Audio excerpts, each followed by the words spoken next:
नमस्कार मित्रांनो, गेल्या काही महिन्यांपासून कायम चर्चेत असलेले बागेश्वर धामचे धीरेंद्र शास्त्री या नात्या कोणत्या ना कोणत्या गोष्टीमुळे नेहमीच चर्चेत असतात। मात्र आता बागेश्वर धाम आणि धीरेंद्र शास्त्री चर्चेत येण्यामागचे कारण हे सिनेमा आहे। 2 आठवड्यांपूर्वी प्रदर्शित झालेल्या चित्रपटावरून चांगलाच वाद रंगला होता। द केरला स्टोरी हा चित्रपट समर्थन आणि विरोध यामुळे चांगलाच गाजला।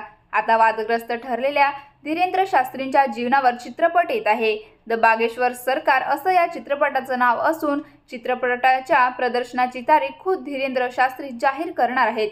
हजारो लोकांची गर्दी आणि पाटीवर नाव व व्यक्तिगत माहिती आणि समस्या लिहून देण्याच्या वेगळ्याच प्रथेमुळे बागेश्वर धामचे बाबा धीरेंद्र शास्त्री चांगले चर्चेत आले आहेत। आता या बाबावर द बागेश्वर सरकार नावाने चित्रपट काढला जात आहे। या चित्रपटाची कथा नेमकं काय आहे, चित्रपटाचं शूटिंग कुठे होईल, या धीरेंद्र शास्त्रींची भूमिका कोण साकारेल यासह अनेक प्रश्नांची उत्तरे चित्रपटातच कळणार आहेत। तसेच या चित्रपटाच्या प्रदर्शनाची तारीख स्वतः धीरेंद्र शास्त्री हे जाहीर करतील। तसेच आता गेल्या 1 वर्षापासून या चित्रपटासंदर्भात चर्चा सुरू आहे व कामही सुरू झालेले आहे।